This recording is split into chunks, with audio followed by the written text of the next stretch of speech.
this is the emotional compass guiding adolescent behavioral health. So next, मेरे को नहीं हो रहा है, नहीं हो रहा छोड़ी. No, it's not working. Ulta. Okay. So, okay.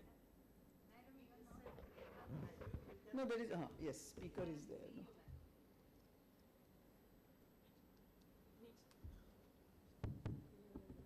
No, it's okay. This is there. So now I think this is an important topic. Yesterday we had a workshop also on that, and it was a full house presence attendance for that. So this is a topic to be remembered by all the chapters, not only Adolescent Health Academy. And why we are discussing this is because we know that adolescent is a period of opportunity, vulnerability. Always we talk investing there gives a triple dividend. But we should know that this is a period when there is a lot of peer pressure, academic pressure, social media pressure, and there are challenging incidents like a puberty, growth spurt, and there is apart from height, weight, there is a change in the physical thing is there, sexual, emotional, psychosocial. And we know that neurodevelopment and neurobiological changes and their exaggerated response to the stress makes it very unique period. There are many times there is a dysregulation, emotional dysregulation. And we need to know that we have to work upon that. I think you have seen in Nepal, the Gen Z is doing it. I think they are doing for something right thing, but the way they are doing it is wrong. That is an emotional dysregulation. So it has happened in Nepal, why not in other countries? And we are the caretakers, which we have to dwell on this topic. Everything is now, Bansal sir talked futuristic, Swati Bhavet madam, Ambedkar sir. See, let us go to the futuristic thinking that this is a very important thing to be discussed. So we know that we are the first contact, and certain things are very subtle. We have to learn proactively, and we have to create the awareness among the parents, teachers, pediatricians. So the incident I am just telling, all of you are learned here. 1 in 7 adolescents globally have mental health condition. In India, we are not less than that. Maybe we are a little more. So, but the survey is very poor. National Mental Health Survey tells about 7.3% of the adolescents struggle with the emotional and behavioral problem. If we don't address that now, definitely it continue into adulthood, which will impair their relationship, education, and ultimately productivity of the country. I am the moderator, but we have got people apart from that IAP, AHA, Growth and Development, ex-chairperson Dr. Suchit Tamboli. Let me tell, he has got a YouTube channel, more than how many videos? 42 videos. He has got a UG and PG counseling. He has got a EQ. I think that is the one which I found out while going through the net, that only one which is being used by in his clinic for the UG and PG counseling. I think I am very lucky. Same way we have got a Vijay Rani from Ranipet. She has got active pediatrician award. She has actively worked in IAP and AHA. I think we have got a star of our panels, Dr. Nikhil Karot sir, and he is a professor emeritus, Param Sukhi Medical College, Karamsad. But sir, I think concentrate on the last line, Gujarati poet, Visharad in Indian classical music, vocal diploma in Patanjali Yoga. Who will be the better panelist in this? And our fourth panelist is no less. She is, her autobiography was IAPH, they have done. She has done a lot of work. She was IAP president Lucknow. Is it not, Nirmala madam? And she has done a lot of work in modules and all those things. But her autobiography was published by Jagran Group in 2024, released by Deputy Chief Minister. And she appeared in a serial, Vignan Se Dhyan Ki Or. So please remember, our panelists are appropriate to take this topic forward. So I introduce all the panelists. Please be attentive. Their words are like a mantras because it is going to help you. So Vijay Rani, you have worked for almost 2.5, 3 decades. What is mean by emotional health? And is it same as a mental health? Don't confuse, she will clear your doubt. Over to Dr. Vijay Rani. Coming after oration of our legend, Dr. Ambedkar, we have to move from not just being a disease moderator to emotional health promoters. Shalini, And emotional photo, health only is the photo. foundation for this. So emotional health is a kind of feelings of joy, sadness, anger, fear. So it moderates and then regulates and also really builds upon relationship. Whereas mental health is about, it encompasses cognition like problem solving, decision making, and it controls the emotion too. It manages everything together. When we talk about emotion, we think of amygdala. When we talk about mental health, we include amygdala and the prefrontal cortex, which controls it. Also, mental health, by definition, its ability to express and manage emotions effectively, coping with life challenges, which while maintaining a sense of well-being, which is very critical, and a positive state of emotional being, like think, feel, and manage. And to differentiate, it deals with matters of heart, emotions, whereas this deals with matters of head. We see emotions reflects into behavior, and we need any negative behavior, the mental health has to take charge. Ability to cope with and regulate emotions is important, versus ability to think clearly is about mental health and can be practiced and improved. Emotion, that's where we are going to play a major role. Whereas mental health, if anything goes towards a negative side, we are going to manage it like treatment. So you have made it clear, Vijayarani, totally that they are related but distinct concept. But emotional health is a part of mental health that we have to remember. So now I think everyone says that if you have to be successful in life, only having high IQ doesn't help. You should have a high EQ also, or emotional intelligence. So what it is? It is ability to perceive, understand, manage and use your own emotions, others' emotions, and think and act. So what will help? See, I think many of you know Daniel Goleman's theory. There are 5 pillars of emotional intelligence, that is a self-regulation, self-awareness, empathy, social skills and motivation. These are very important things to have a high EQ, by which you can empower yourself for problem solving, decision making, managing the anger constructively, and building a good relation, doing well in academics, and facing the challenges in life. So EQ is as measurable as IQ. We know that emotional intelligence is inbuilt, but remember, it can be learned experience also. Here we play the role. So please remember that. And I told the advantage of having a high EQ. So developing EQ can be achieved through the open discussion. Now we are discussing among each other what Ambedkar sir told, what organization has to work. This is the thing we have to do. That discussion about emotion, create the self-awareness, demonstrating effective emotional management and listening skill. There are screening tools of emotional health. They are all validated all over the world. But practically, in the office practice, it is difficult to use. So we have got a very talented panelist who has given me this, Dr. Suchit Tamboli sir. I think if you have got any doubt, please consult with him. He knows in detail about this.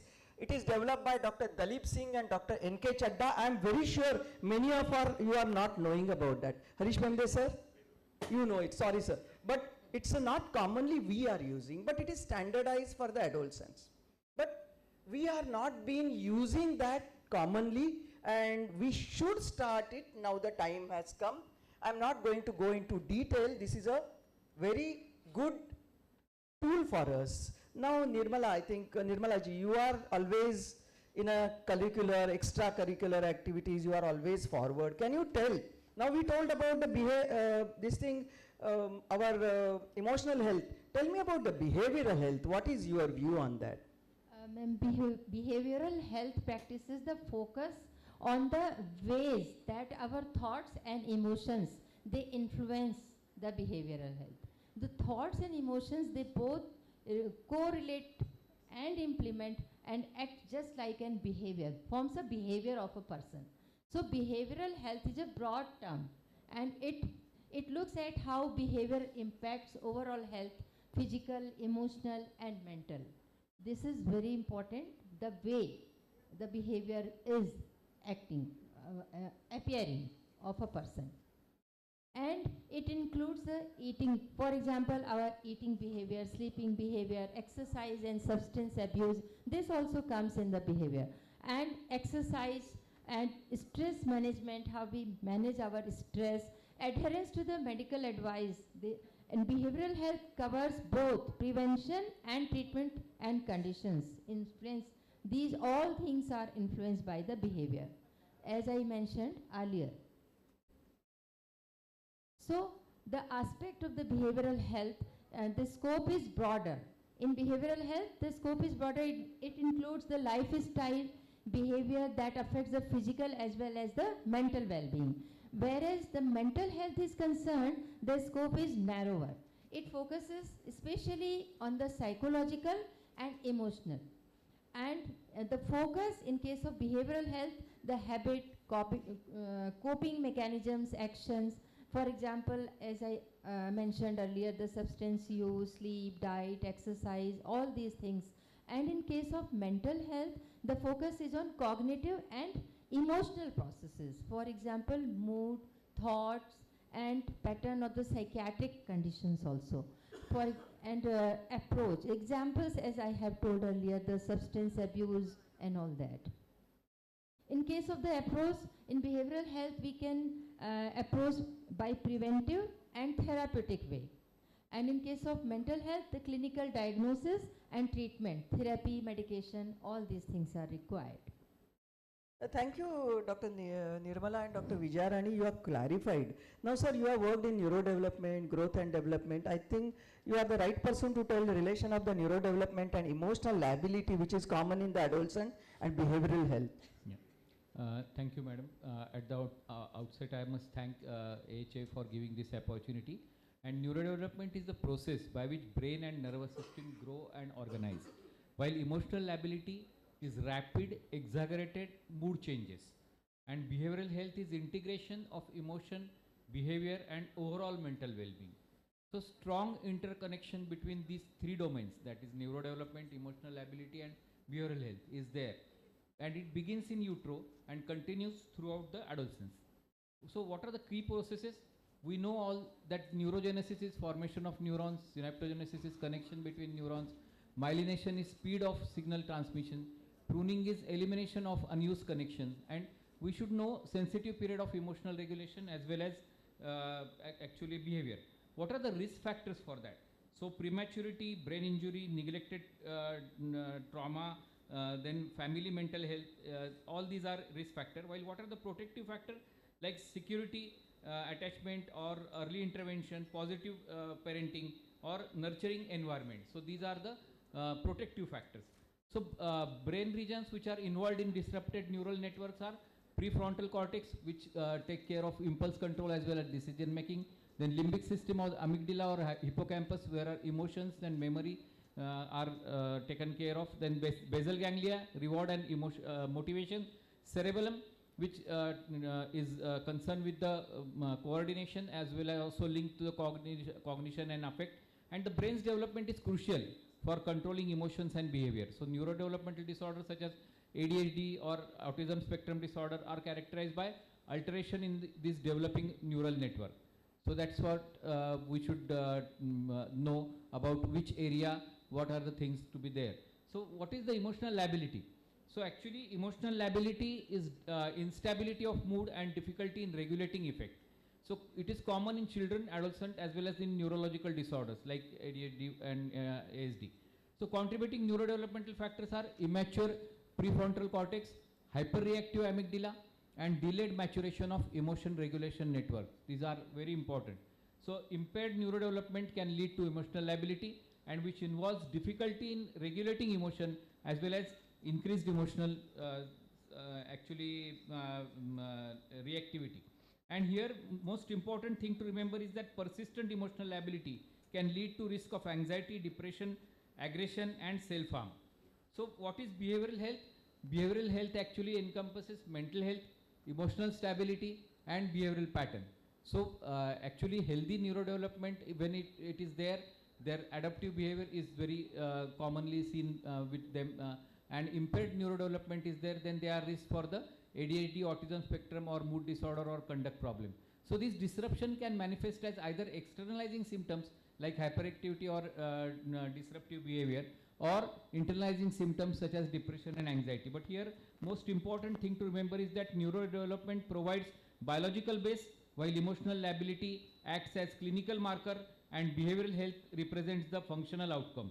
So interaction is bidirectional and influenced by genetics, environment and social milieu. So to conclude, neurodevelopmental emotional regulation and behavior are interdependent, and disruption in one domain can significantly affect other. So early identification and holistic care are the key for lifelong mental well-being. Thank you, sir. Emotional lability and behavioral health are interdependent. We understood now. Nikhil, sir, I think you have worked a lot. You have seen many issues of emotional and behavioral challenges. I think you should tell us about what are the common thing in our country, because with a study, this is a mental health survey and all the studies are done, but I think you can summarize shortly about that. Yes, mental health has received very little attention so far, but of late, a few studies have come up, and as you can read, it can be as high as 36.3%. So, say 1/3 of the adolescents face emotional and behavior issues. Kerala is surprisingly a very state with very high literacy rate, having a lot of mental health issues. Additional factors are like stress experienced by the adolescents during the scholastic and college period, and anxiety is also very common in girls particularly because of the behavior, the hormonal changes. There is also a change in the temperament. We call it kabhi naram kabhi garam. So it is a stage, where we experience a lot of normal changes also in the temperament. As far as the other issues are concerned, hyperactivity and peer problems are also now found to be quite high. During COVID, because of the seclusion that they experienced, there was a problem, and studies have shown a very high level of emotional and conduct problems during this period. There are disparities in rural-urban area and also gender-wise differences. In general, the boys tend to be affected more by the externalizing kind of problem, and the girls affected more by the internalizing problem. There are, as Dr. Bansal was pointing out, this issue about substance use or abuse is now occurring at a younger age. So I am sure, this survey after 2022, if somebody does it today, it might be even higher. And with the kind of exposure the students have. Internet and social media, my colleague is going to talk about. And suicide also is a problem, and 1995 to 2021, there is an increasing trend in the suicide rate in our country, which is not a very healthy sign for any society. So with all the development and GDP, we should look at these aspects. Bullying is another aspect that we observe, and Dr. Bansal also talked about some action to be taken. Now, on the other hand, we have very poor access to mental health care professionals. We don't have enough psychiatrists. Forget about psychiatrists, even psychologists are also not easily available. And in terms of the budgetary allocations, a very small amount is given to mental health. Everything is physical, and physical, when we know that good mental health is required for good physical health, and particularly so in the case of adolescents. So it is now slowly being recognized, but I think the problem is much more widespread. Different studies have shown very high prevalence of mental health issues during the adolescence. Thank you very much, sir. Nikhil, your experience told us that now we have to be very proactive, because there may be some subtle things, and incidence is shown. This may be under-reporting also, but still. So, sir, just now you told, Naram Garam I liked, sir, that male and female difference. What are the warning signs of emotional and behavioral difficulties? These are very important because we should identify them early And with these signs, if you know, then you can identify them early. So what are the emotional signs? Mood swing can be frequent, rapid or extreme shift in emotion. So that is very important. And persistent sadness or emptiness. Even for the depression, you have to see that whether they are persistently sad or not. Excessive worry or fear. So chronic worrying about everyday thing. आज ये गलत हो गया, वो गलत हो गया. Means actually they are worrying unnecessarily also many times what we feel, but that is their real problem. So low self-esteem, feeling of worthlessness or excessive guilt, lack of interest in the social activities, and behavioral signs can be change in eating habits. So bulimia or it can be anorexia nervosa, and disturbed sleep pattern like insomnia or sleep excessively, difficulty with daily functioning. So problem with the schoolwork, job performance or performing familial tasks, and social issues like trouble relating to others or maintaining friendship, and increase anger or aggression, so losing one's temper. And they after that they feel that can be a problem. So actually here we should know that the 6 second which was told by our grandmother should be there. It's not that US has told. Actually it is told by our grandmother that 6 second is very important to control the anger. So that is that we can promote. Then self-harm, injuring oneself as a way to cope with the intense emotional pain. And MKC always tell that do not harm yourself. So that is, I think, very important message we should give to all adolescents. And substance abuse, increased use of, sir already told about substance abuse.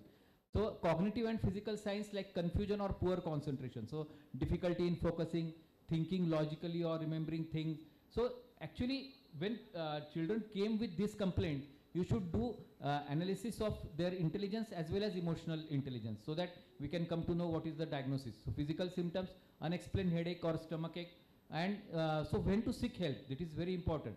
So here actually for any of these signs, especially if they are persistent, severe or interfere with the daily life, then you should take a help.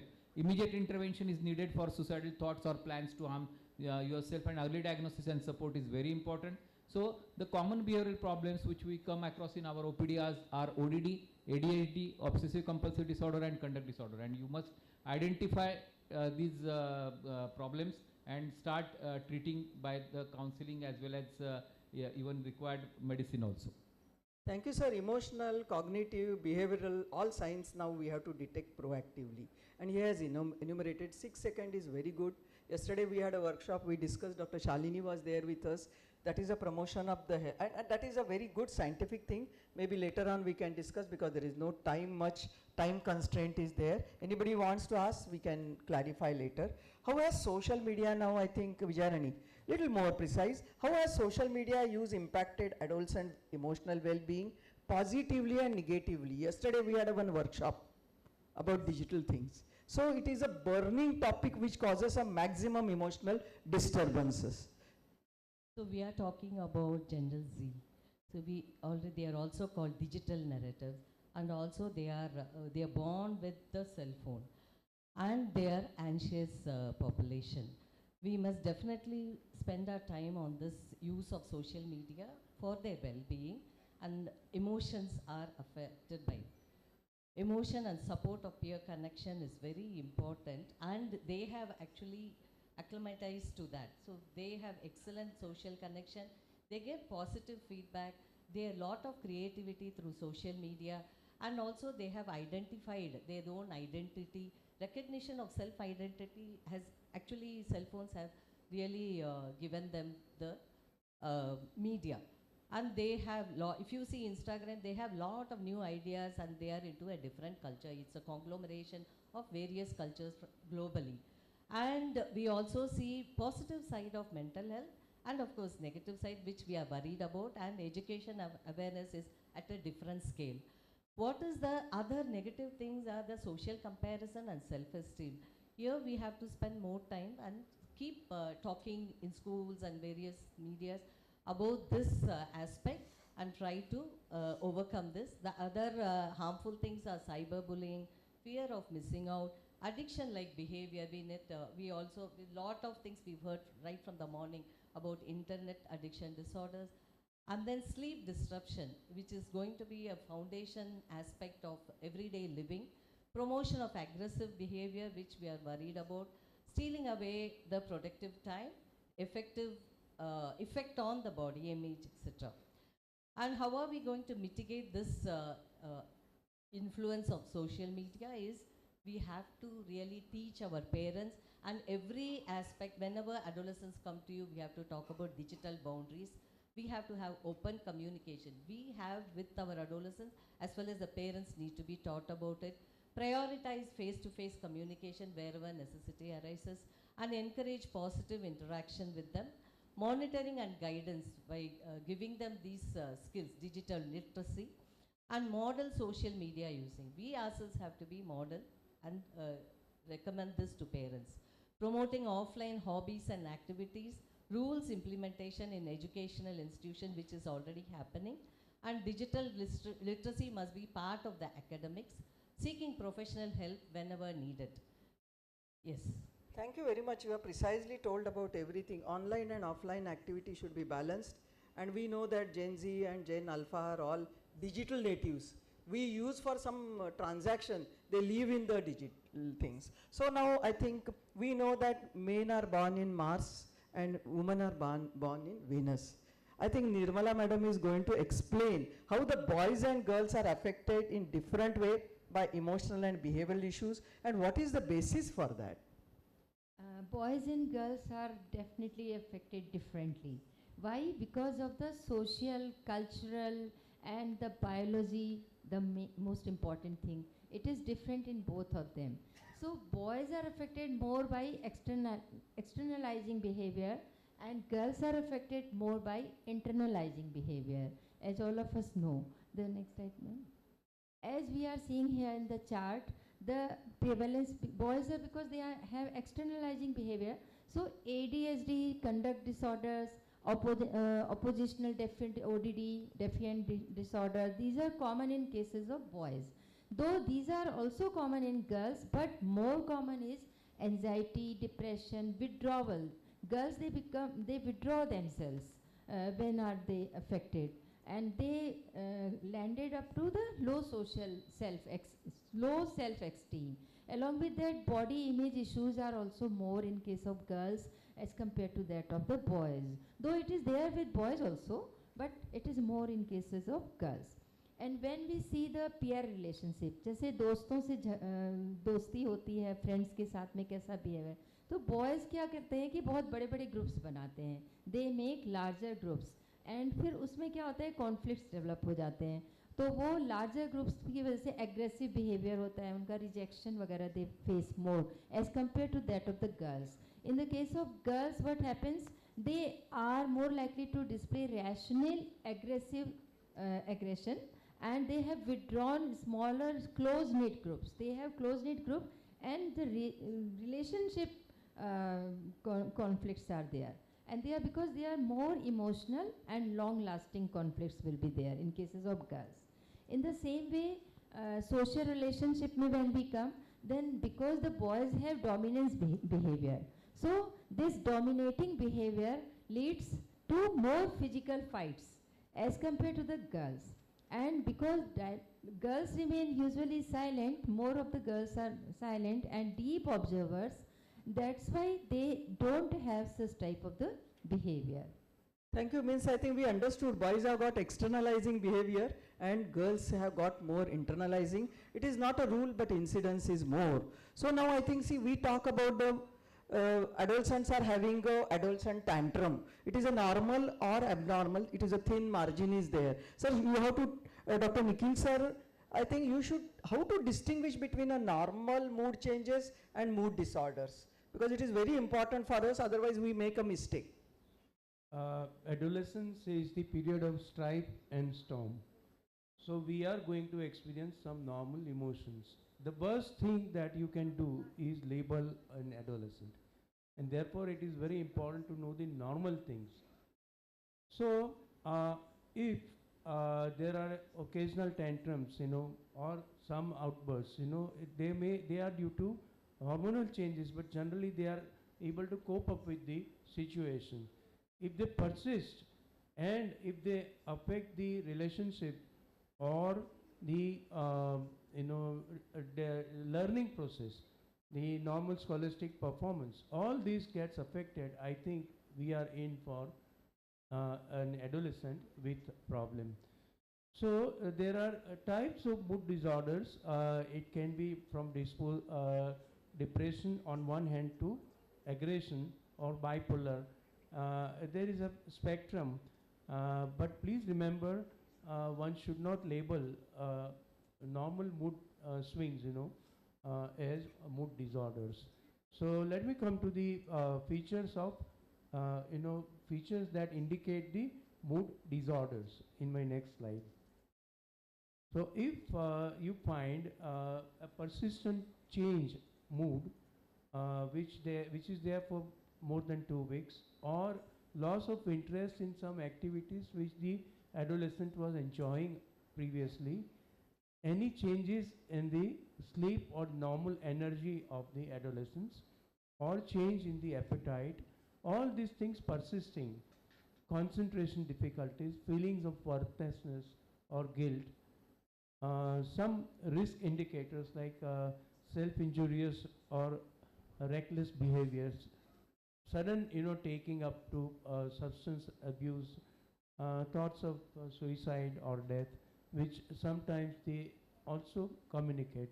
All these things indicate a mood disorder, and we have a role to play.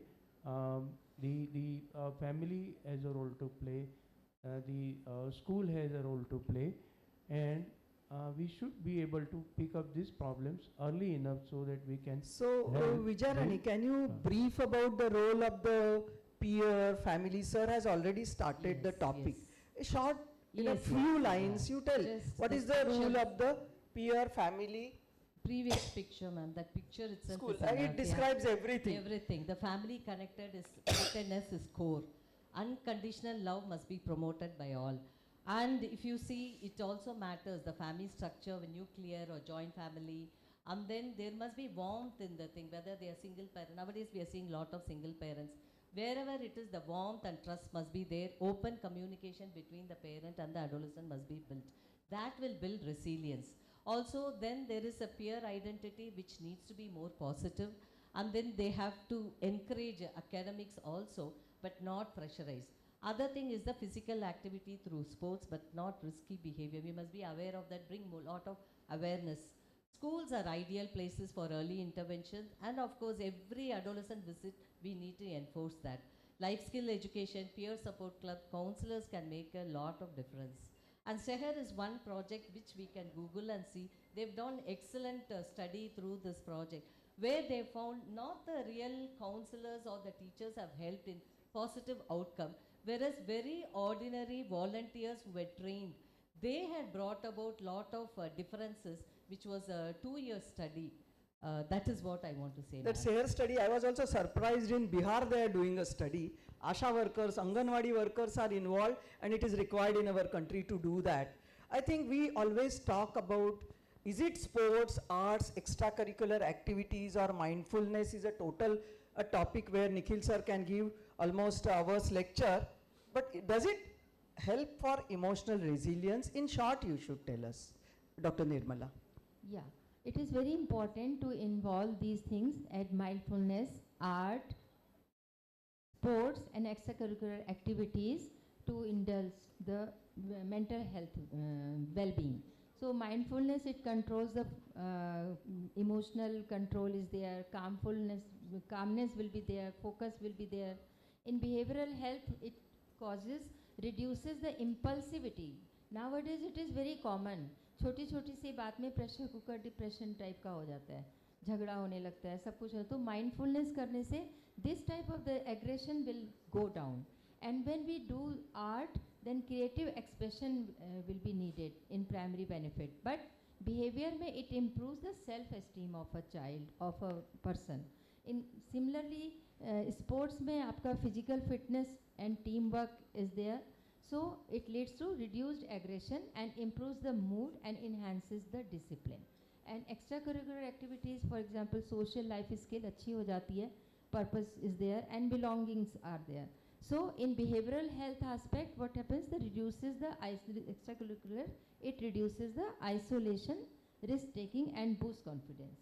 So as we see, the best result will be when we combine mindfulness, which controls internally, and sports, which controls physically, and art, it controls emotional expressions. Thank you, Dr. Nirmala. It is like a maths.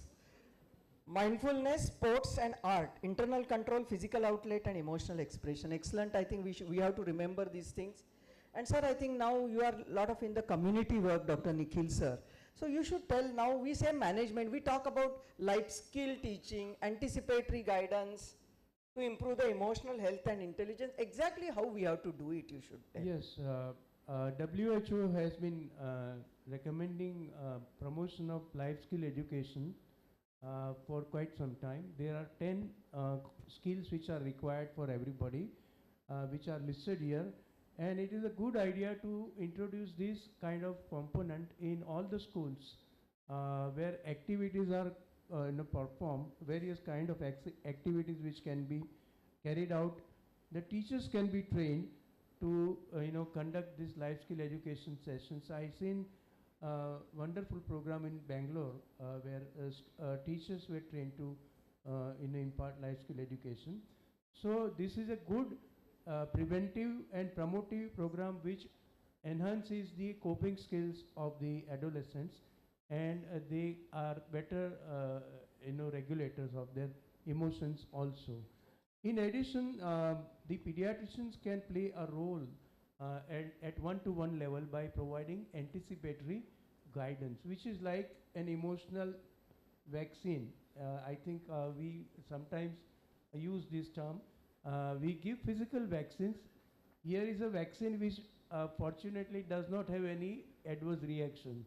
So it can be universally given without any contraindication.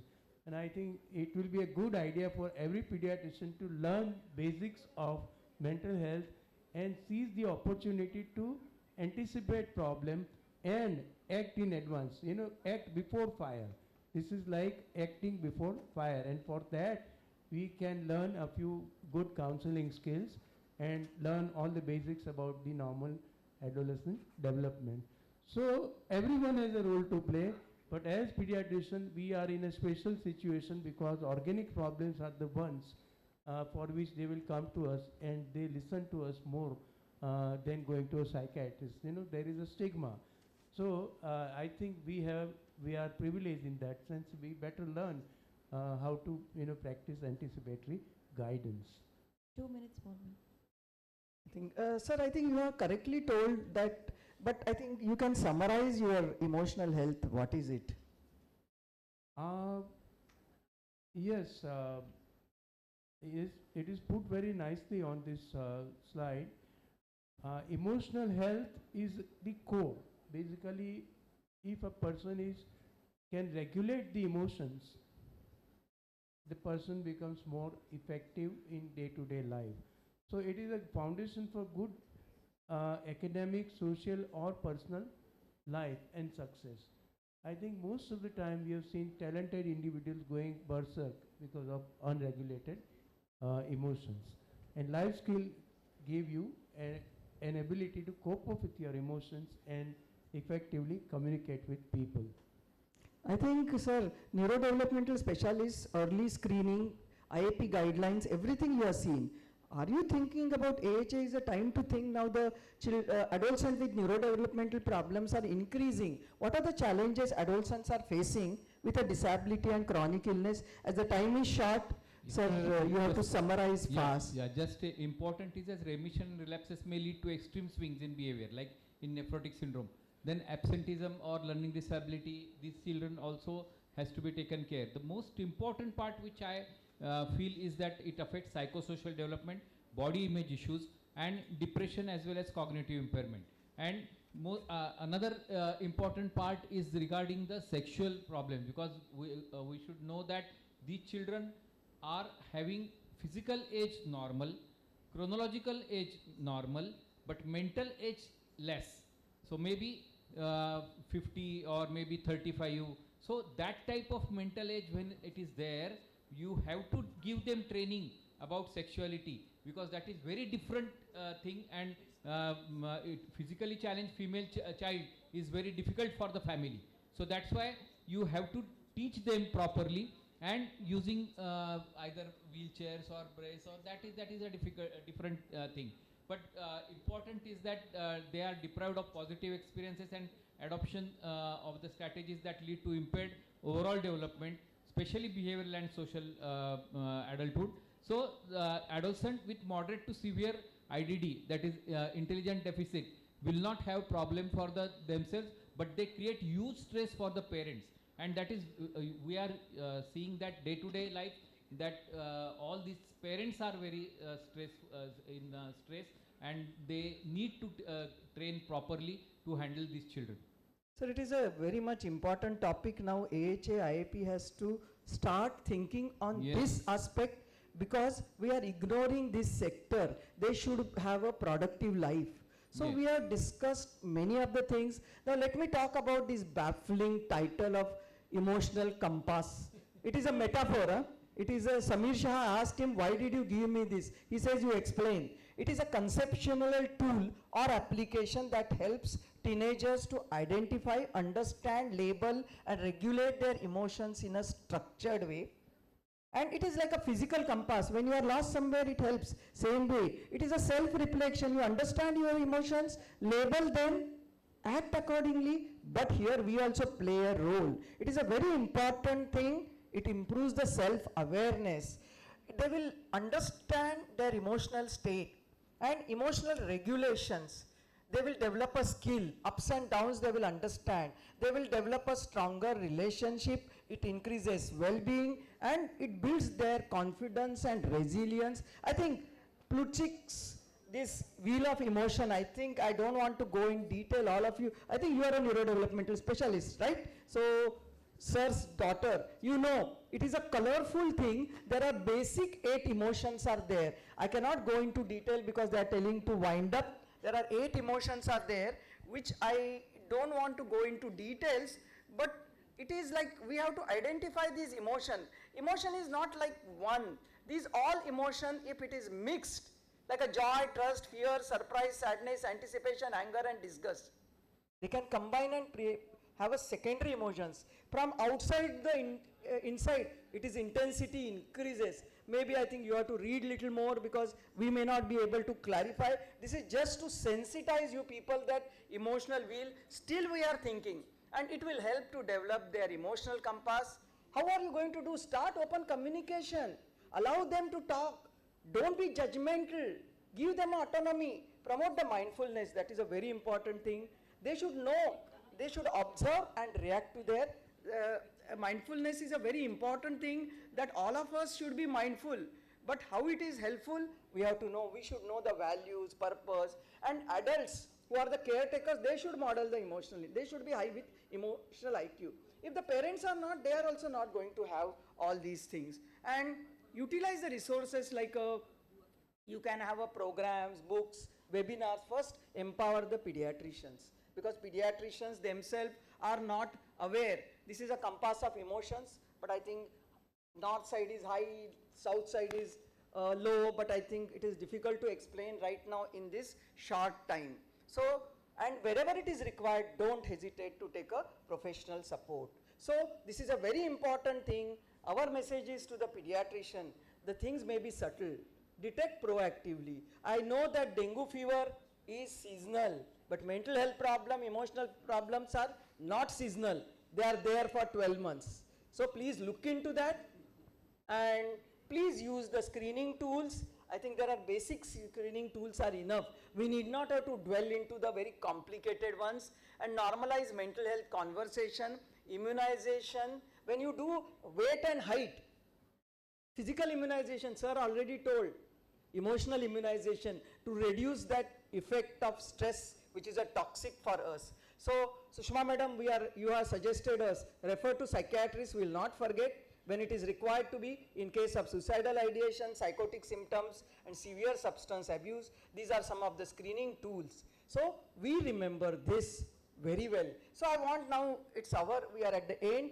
every one of you can give one sentence message. I know that it is a reel-like thing. This is such a big thing. We listen 1 minute, 2 minute reel and get the information. Why not in one So my sentence or reel two to the sentences? audience is all emotions are permitted, but not all behavior. That we have to impress to the adolescents. My message is schools must integrate emotional health like academic health. My message is that all pediatricians from tomorrow must start screening children by the tests which are really available free of cost, and that can be if you try like Begg's depression inventory or scared test. So then you will come to know the diagnosis, and even EQ test you can do at your clinic, and then start doing that, and definitely you will identify them early and manage them early. Thank you. My message for my colleagues, pediatricians, give physical vaccines for the body and emotional vaccine for the mind. Thank you, sir. I think we are at the end, but let us see, listen more. We will tell the parent, judge less. Make the adolescent understand that feelings are not the problem, but the behavior is. There is nothing wrong in feeling. Teacher has already told that it should be there included. We had a Teach module. I think some of them are the contributors there. She is there. I think we have added that topic, sir, in that. And pediatrician, definitely you are told, sir, emotional checkup is required. Emotional vaccine is required. Empower teenagers to become emotional literate. And sir, it is a message to the policymaker, invest in mental health. Insurance doesn't cover psychiatric problem, mental health problems. Now I think there are few things are started. There are some schemes have come, but for a neurodevelopmental thing, not for a mental health disorder. So it is very easy for us. So our message is, sir has told to give an emotional vaccine tomorrow onwards. So physical vaccines are designed to prevent our diseases. Let us develop a psychological immunity from the toxic effects of stress and worry. It is a physician-led resiliency education. Please start it when you are giving.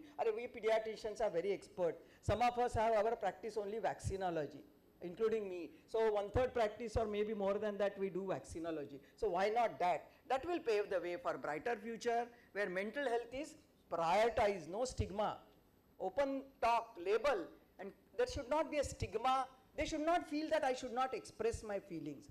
There is nothing wrong, but in a right way. I told Nepal example, Gen Z is doing wrong with a good target, but that is not right thing. It may continue all over the world. Now world is in a turbulent phase. Why not? In the America they are shooting. In the school they bring a pistol and shoot. So it is very important for us to know. Thank you very much.